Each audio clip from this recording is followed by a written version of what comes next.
In the early hours of August 5th, 2026, a 26-year-old Japanese Enhypen fan known online as Mina took her own life. If you have been around K-pop spaces at all, you know how fast things move. One clip, one post, one vague comment from an idol, and suddenly the whole internet has an opinion. In this case, the opinion turned into a campaign. And the person at the center of it was Mina, a Japanese fan who ran a fan site for Nikki, one of Enhypen's members. She was well known in the Enhypen fandom community. She went to a lot of events, she posted content, she was by all accounts a big supporter. So what actually happened? Firstly, who is Mina? Her online handles were Sweetener NK on X and TikTok and Minan22 on Instagram. She also used the name Mina-chan. She was a Japanese national living in Seoul. She graduated from Rikyo University, a well-known private university in Japan. Before moving to Korea, she worked for a time at a cabaret club, which is a type of hostess bar where staff talk and drink with customers. After moving to Seoul, she blogged about her life in Korea and her passion for K-pop. Her main focus was Enhypen, especially Nikki. She also followed the pairing of Nikki and Suno, which fans called Sunki. She ran a fan site account on the Sweetener NK that posted photos and videos from events. She had about 70 to 100,000 followers on Instagram and around 80,000 on TikTok, with around 11,000 on X. She was known for attending almost every Enhypen event she could, from concerts to fan signs. She invested heavily in those fan signs, which are paid events, where fans get brief one-on-one time with the members. Because she went so often, the members started to recognize her. That created a parasocial feeling where it seemed like they had a close relationship, even though it was still a fan-idol dynamic. Now, the concert, late July 2026, Enhypen was on their Blood Saga tour in the United States. The specific show where the incident happened was on July 26, 2026 in Tacoma. Enhypen concerts usually have a main stage in the center, sometimes with a catwalk or extended runway. There are often smaller stages or B stages that the members visit during certain songs. During some parts of the show, fans in the front rows can interact more directly, like handing small items or receiving light sticks. The exact setup can vary by venue, but the general rule is the same. Fans are not supposed to throw things. They are not supposed to distract from the performance. They are not supposed to force interactions that break the flow of the show. Mina attended this concert. She had prepared a bouquet of sunflowers. Sunflowers are a recurring visual tied to her in fan posts. She wanted Nikki to have them. According to posts that circulated afterward, Mina wanted to get a two-shot photo of Suno and Nikki posing together with the flowers. She handed the sunflowers to Suno and tried to get Suno to pass the flowers over to Nikki so they would hold them together for a picture. From the accounts shared by attendees, Suno took the flower and tried to hand them over to Nikki to satisfy the fan request. However, Nikki did not take the flowers. Different accounts say slightly different things here. Some say he did not notice, some say he chose not to, some say it was just a quick moment lost in the noise and lights. What matters is the outcome. The sunflower bouquet did not reach Nikki and Suno returned the flowers back to her. Following the concert, she brought the flowers to the send-off session. This is a special short farewell event for VIP ticket holders, held in a hallway where the idols walk past and fans can take photos and videos up close. During this time, Mina talked to Nikki and Suno, took pictures, and everything went smoothly with no obvious problems. At the time, nobody thought much of it. It just seemed like a typical slightly awkward fan sign interaction where an idol politely declined or missed a prop handoff.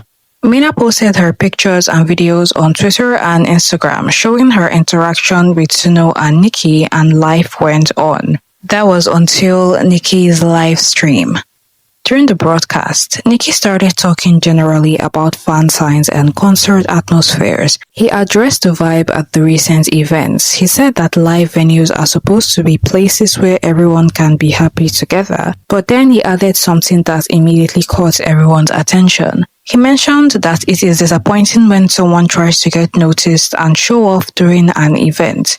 He says that when people just want attention for themselves instead of enjoying the group and the vibe with everyone else, it drops the mood. He repeated that it was kinda disappointing to see that kind of behavior. 가끔이 아니죠. 뭐 어딜 가나 자기를 알아봐 달라고 하는 사람이 가끔 있더라고요. 몇몇. 그리고 또 안 뛰어. 막 놀지를 않아. 뭔가 즐기고 있는 것 같지가 않아. 근데 그게 보면은 약간 조금 흥이 떨어져. 뭔지 알죠? 약간 다 같이 재밌게 하자고 다 챙겨주고 싶어 하는 마음인데 뭔가 인지받으려고 하는 사람들이 있는 게 조금 아쉬운 것 같아요. 저는 너무 좋게 분위기를 끌어올리고 또 끌어올려 주신 엔진분들이 많은데 막 그런 분들이 계시면은 사실 좀 뭘까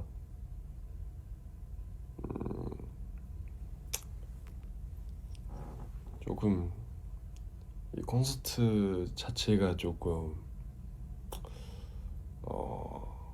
Now, it is very important to note that during this live, Nikki did not say a single name. He did not say where it happened, he did not point out a specific location, and he did not specify who he was talking about. Neither Nikki nor his agency, B-Lift Lab, ever released a statement saying those remarks were about Mina or any other individual fan. But internet fandoms do not wait for official confirmation.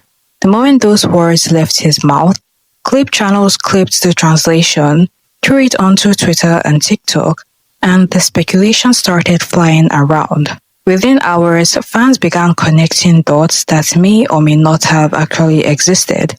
People started sharing clips specifically highlighting the moment where Mina brought the sunflower props for Suno and Nikki. Fans who went to the tour claimed that Nikki looks uncomfortable during that exact interaction. They pointed to the flower handoff and argued that Mina was trying to force an interaction for her own clout and fan page content. Almost overnight, the narrative solidified on social media. The general consensus on Twitter became that Nikki was calling out Mina. Once the fandom decided that Mina was the target of the comment, the reaction was immediate and relentless. Thousands of quote tweets, TikTok videos, and direct messages started flooding her accounts. People accused her of being a main character syndrome fan, crossing boundaries and being disrespectful to Suno, and ruining the vibe for the entire group. Seeing the avalanche of hate coming her way, Mina posted the word close on her Twitter account. It was a common term used by fan page admins when they intend to close down their account or step away from the fandom. But simply saying she was just closing the account was not enough to stop the dog pile. The quote tweets kept coming, calling her names, telling her that leaving wasn't enough, and demanding a full public apology. Shortly after that first tweet, Mina published a long written apology on Twitter. In that statement, she addressed the specific situation in detail. Her apology came with photos. She attached pictures of herself with Nikki and Suno from the event in the United States. In her post, she wrote in Japanese, "Suno knows very well that I like Sunki. The sunflowers were prepared for Suno and the roses for Nikki. Wanting to see a two-shot of those two was my own wish. As a result, I feel like my actions ended up taking advantage of Suno's kindness. I'm truly sorry. I feel apologetic towards Suno and all Suno fans." She concluded by thanking those who had supported her fan account over the years. Then she posted a final comment, "Close." That did not help. In fact, it made things worse. Her apology was taken as absolute proof that she was guilty of everything she was being accused of. People picked apart every single sentence of her statement. They analyzed her wording, accused her of being insincere, and claimed she was making herself look like a victim. People said she was still showing off. They said she was using the apology as a chance to post more selfies. They said she was not sorry and she was trying to keep the attention. Some fans questioned her claim that the sunflowers had been intended for Suno. They pointed out that videos of the incident allegedly showed only the sunflower bouquet, with the roses she mentioned nowhere to be seen. That made people think she was lying, and that made the apology feel fake, and that made the hate stronger. Then came more criticism. People dug up old posts. They found videos of her grabbing Nikki at send-offs. They found clips of her taking selfies during concerts. They found moments where she seemed too close to the members. They called it overeager, attention-seeking, and disrespectful. Then it crossed into something way worse. People started telling her to hurt herself. Some accounts started to bring up her past work at a cabaret club. They used that to tarnish her reputation. They called her names. They said she was only doing this for attention. They said she was selfish, that she was exploiting the members, and that she was a problem and she needed to disappear. It was not about concert rules anymore. It was not about whether a fan should pass a flower or not. It was about a human being being told over and over again that she did not deserve to be there, that she was a problem that needed to disappear. The harassment did not stay on Twitter. It leaked directly into her private messages on Instagram. Mina shared screenshots of the direct messages she was receiving. Some of those messages were incredibly harsh. One message read, "You only ever see the good side of things, so you're staying positive. Seriously, please graduate from being a fan already. Watching you act all superior honestly makes me sick." The sender went on to attack the way she supported the group and questioned her entire presence in the fandom. Mina posted those screenshots on her Instagram story with a caption that wrote, "Why do I have to be told things like this by complete strangers?" On August 5th, in the early hours of the morning, Mina started a live stream from her apartment. During that broadcast, on TikTok and Twitter, viewers realized very quickly that she was in extreme danger and distress. She kept saying she wanted to live a little more. In clips and transcripts from her final live stream, she thanked people for watching, admitted she was drinking, and confessed she could no longer handle being globally attacked, stating that she had lost all joy and saw no reason to keep going. And in that chat, even as she was clearly going through things, people were still attacking her. Some were telling her to do it, some were saying she was faking, and some were just making jokes. Her friends saw what was happening and they called emergency services. They told police that she was in immediate danger. Police were alerted around 5:33 a.m. The stream ended before officers arrived, but by the time they got there, it was too late and she was confirmed dead. As soon as news of her death was confirmed by mainstream news outlets like Yonhap News Agency, the atmosphere across social media instantly shifted from outrage to complete shock and horror. The immediate aftermath was chaotic. Accounts that spent the previous 4 days quote-tweeting her with insults suddenly started deleting their posts. Hashtags demanding accountability for cyberbullying began trending globally. Screenshots of the harassment were archived by other fans who wanted to expose the people who had led the pile-on. Some posts were full of grief. People said that they were sorry. People said that they wished they had been kinder. And some people said this should have never happened. Other posts were cruel. Even after her death, some accounts kept making snide comments, which shows how deep the toxicity had gone. Her sister, Minhee, posted on Instagram. She confirmed Mina had passed. That confirmation made it real for a lot of people who had been treating it like a rumor or fake story for clout. The Seoul Yonsan police station opened an investigation. They are looking into the circumstances around her death. They are checking what happened in the hours before. They are looking at the messages she received and are trying to understand the full picture. In cases like this, the process takes time, but the fact that it is happening means authorities are treating this seriously. And then the next wave hit, the blame game, because as soon as the news broke, people started pointing fingers. Some pointed at the fans who harassed her, some pointed at the accounts that spread the clips, and some even pointed at Nikki. One side of the internet focused heavily on Nikki's initial livestream comments. People said that when an idol with millions of dedicated followers makes fake complaints about fans during a live broadcast, they know or should know that their fan base would launch a manhunt to figure out who they are talking about. They called his comments insensitive and careless, arguing that idols hold immense social power over their fans and that complaining publicly can act as an unwritten signal for the fandom to attack. On the other side, many fans defended Nikki strongly. They pointed out that he never named Mina, never asked anyone to harass her, and was simply sharing his honest feelings about maintaining boundaries and respect at public events.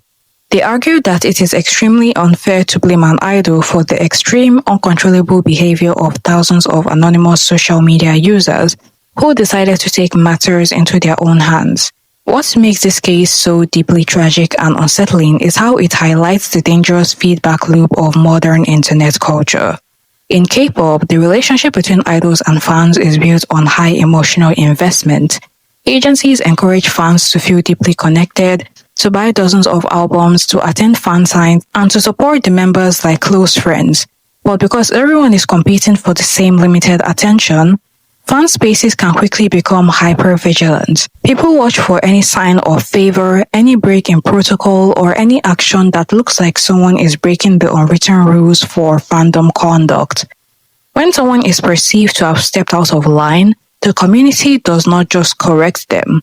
They use moral righteousness to justify relentless cyberbullying, viewing the targeted person not as a human being who made a minor mistake, but as an enemy who needs to be driven out entirely. Mina was 26 years old. She spent years supporting a group she loved, built a massive community online, and in the span of less than a week, found herself completely surrounded by online hostility over a misunderstood prop interaction at an event. As of right now, police investigations into the case remains ongoing in Seoul. Neither Belief Lab nor Enhypen has issued a formal statement addressing the situation directly, but the tragedy of Mina has left a permanent stain on the community, serving as a bleak reminder of how quickly online call-out culture can cross the line into fatal real-world harm. It shows that behind every profile handle, fan cam, and comment section, there is a real person holding the phone. And when the internet decides to turn on someone all at once, the weight of that crowd can be far heavier than anyone realizes until it's far too late. What makes the situation sickening is the sheer hypocrisy of the people involved. For 4 days, thousands of fans convinced themselves they were doing something righteous. They told themselves they were protecting their idols, upholding boundaries, and calling out entitlement. But let us be completely honest about what was actually happening. It was just pure cruelty wrapped up in a fake cape of moral superiority. People love an excuse to hurt someone online, and internet fandoms have turned holding someone accountable into a socially acceptable weapon for ruthless bullying. They did not actually care about the group's comfort. They just wanted an easy target to tear apart so they could feel good about themselves. And look at what happened the second the news broke. The very instant the real-world consequences hit, all that online bravery completely vanished. Accounts went private, tweets were scrubbed, and the exact same people who spent days telling her that she was disgusting suddenly started preaching about mental health. It is cowardice at its absolute highest. It shows that most people in these online mobs do not actually care about the cause they are fighting for. They just like the high of a pile-on, right up until the blood lands on their own hands. And I bet you the people who are trying to act righteous about this situation today will go back to harassing K-pop idols tomorrow. K-pop fans have done this exact same thing to idols, despite the amount of K-pop idols we've lost to bullying. But till today, they still very much harass K-pop idols online. The concern from K-pop fans right now is extremely performative, but that's a topic for another day. Mina's death should be a wake-up call, but the scariest part is that it probably will not be. The internet has a very short memory. In a few weeks, the hashtags will die down. People will go back to scrolling, and the exact same mob mentality will find a brand new target over another tiny, blown out of proportion mistake. We have built a digital world where empathy is treated as weakness and cruelty is dressed up as justice. Until people learn to put down their pitchforks and remember that a real human being is sitting on the other side of the screen, Mina will clearly not be the last person lost to the madness of the internet.